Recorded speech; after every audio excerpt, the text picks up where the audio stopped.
जय हिंद दोस्तों।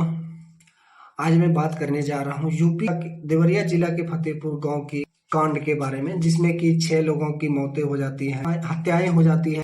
जिसमें पहले प्रेमचंद यादव की हत्याएं होती है, उसके बाद फिर सत्यप्रकाश दुबे जी के परिवार में से 5 लोगों की मौतें हो जाती है। पहले बात कर लेते हैं। और इसमें बहुत सारे ये मुद्दा अभी जो है जातिवाद का मुद्दा ले लिया गया है, जिसमें सत्यप्रकाश दुबे जी का जात हो गया, प्रेमचंद यादव जी के जात हो गए, मतलब 2 अलग अलग जातियों में बट चुकी है। ये एक जातिवाद मुद्दा बन चुका है। तो बात कर लेते हैं पहले इस घटना का शुरुआत कहाँ से होती है। तो सुनने में आया है कुछ मीडिया कर्मी से या फतेहपुर के गांव से सुनने में आया है कि सत्यप्रकाश दुबे जी 3 भाई थे। 3 भाई में से एक भाई जो थे एक भाई की जो हत्या थी इनके बेटी और सत्यप्रकाश दुबे जी की पत्नियों ने कर दी थी। जमीन के मामले में उनकी हत्या कर दी, जिसके बाद इस सत्यप्रकाश दुबे जी के तीसरे जो भाई थे, उन्होंने अपनी जान को बचाने के लिए या कहा जाए अपना सुरक्षा के लिए, तो इन्होंने प्रेमचंद यादव जी का शरण ले लिया, जिसमें प्रेमचंद यादव जी को इन्होंने 10 बीघा कितना जमीन उनको दे दिया था, प्रेमचंद यादव को दे दिया था। उसके बाद यही जमीनी विवाद इन दोनों में, सत्यप्रकाश दुबे और प्रेमचंद यादव में चलता रहा था। सत्यप्रकाश दुबे और प्रेमचंद यादव जी में ये जो जमीन विवाद चल रहा था, 1 साल पहले लगभग इसमें सुलझ हो गया था। जो भी मामला था उसका समझौता हो चुका था। बट फिर ये इतना दिन बाद देखते हैं प्रेमचंद यादव की कुछ हुई होगी, कुछ बातें हुई होगी, तो कहा जाता है गांव के लोगों या मीडिया कर्मी के माध्यम से पता चला है कि प्रेमचंद यादव जी जो है सत्यप्रकाश दुबे जी के घर गए थे, जिसमें कि उनकी पत्नी और उनकी बेटी ने इन पे हमला कर दिया और उसके बाद इनका गला हत्या कर दी गई। इस पे बहुत सारे धारदार हथियार चलाए गए, जिनके कारण इनकी हत्या हो गई।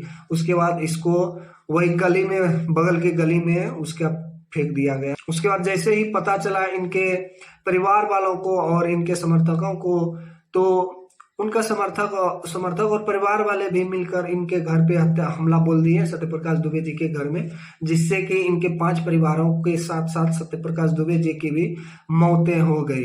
तो ये मामला देखा जाए तो इधर भी एक हत्या हुई, सत्यप्रकाश दुबे जी के घर में भी हत्या हुई। दोनों साइड हत्याएं हुई है, दोनों साइड मौतें हुई है, दोनों साइड मातम छाया हुआ है, दोनों साइड दोनों परिवार के लोगों के बीच में।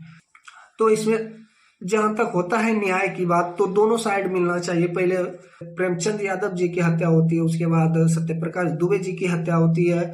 इसमें कुछ लोग आए जो सत्यप्रकाश दुबे जी के घर मिले, हिंदू संगठन आए, हिंदू कर्मी की सेना आए और स्वर्ण आर्मी की चीफ सर्वेश्वर पांडे जी आए।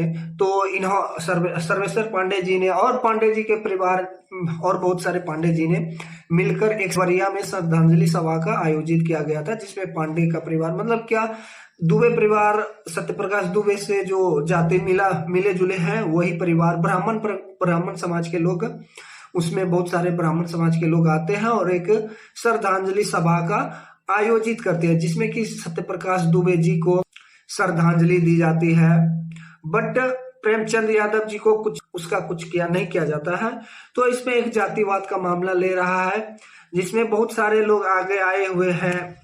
इसमें अखिलेश यादव जी ने भी बोला है कि यह जो थी मामला जो था, ये 1 साल पहले ही पता था, मतलब सुलझ चुका था, उन दोनों का समझौता हो चुका था। बट फिर भी अभी क्यों हो गया, इतना ज्यादा उग्र हुआ, और उग्र होने के बाद 6 लोगों की हत्याएं हो गई। एक परिवार के एक आदमी का, एक सदस्य का, और दूसरे परिवार का भी 5 सदस्य की हत्या हो गई, दुबे जी का परिवार का। तो इन्होंने एक बहुत ही अच्छी बात कही कि इसमें जो है, इसमें समझौता किया गया था, लेकिन फिर इस समझौता को किया ही गया था, तो फिर हत्याएं क्यों हो गई। तो इसमें उन्होंने वहां का जो प्रशासन है, वहां का जो शासन व्यवस्था है, उस पर सवाल उठाया है, और वहां का जो अभी जो है डीएम वगैरह है जो है, उस पे कार्रवाई करने की मांग की है। ये बहुत अच्छी बात कही है। और बाकी बात जो इसमें प्रेमचंद यादव जी के घर में बुलडोजर चलाने की बात कही है, बट इसका जो घर है कहा जाता है कि इसका घर जो है बहुत ही मतलब कि मेहनत की कमाई से बना हुआ घर है। इनके प्रेमचंद यादव जी के पिता रिटायर्ड आर्मी है, इनके भाई जॉब करते हैं जो देवरिया में रहते थे। और इस घटना के बाद जैसे वो घर आते हैं देवरिया से जैसे फतेहपुर के प्रेमचंद यादव जी के घर आते हैं तो उनको उठा के पुलिस वाले जेल ले जाते हैं। उसके बाद फिर जैसे उनका पिताजी भी आते हैं उनको भी जेल ले जाते हैं।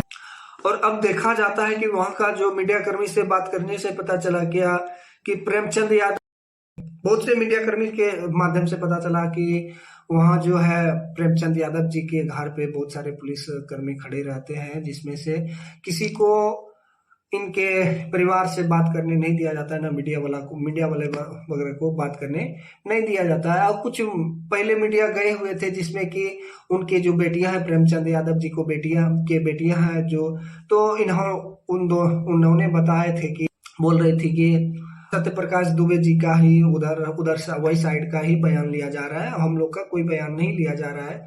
तो इसमें अब देखा जाए तो इसमें एक साइड का ही साइडवाद हो चुका है। मतलब ज्यादातर देखते सरकार भी सत्य प्रकाश दुबे जी का साथ दे रही है, बट मतलब जिधर हत्याएं ज्यादा हुई है उधर सहानुभूति ज्यादा जता रही है, और इधर जो है प्रेमचंद यादव जी के घर जो है इस साइड यादव जी के जो साइड है बहुत ही कम सहानुभूति जताई जा रही है। बट मेरे अनुसार से नहीं है तो दोनों साइड होना चाहिए। दोनों हत्याएं तो दोनों साइड हुई है, दोनों साइड परिवार उजड़ी है, दोनों साइड ही हत्या हुई है, तो इसमें न्याय तो दोनों साइड का ही होना चाहिए था। और एक साल पहले इसमें समझौता हो चुका था, तो फिर इतना विवाद क्यों हो गया, कैसे हुआ, तो इस सब के बारे में थोड़ा सा।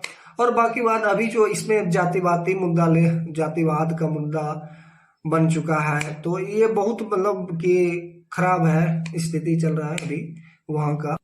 तो इसमें आगे देखा जाए तो क्या होगा नहीं होगा, ये जातिवाद क्यों हो रहा है। और तो आप लोग भी बताइए, आप लोग भी कुछ राय दीजिए इसमें, आप लोगों का क्या राय है। दोनों साइड हत्याएं हुई है तो दोनों परिवार को न्याय मिलना चाहिए या किसी एक को मिलना चाहिए? क्या उन पे बुलडोजर का नोटिस चिपकाया गया है, उस पे प्रेमचंद यादव जी के घर पे बुलडोजर चलाना चाहिए? तो इसमें आप लोगों की क्या राय है, कमेंट में जरूर बताएं। जय हिंद दोस्तों।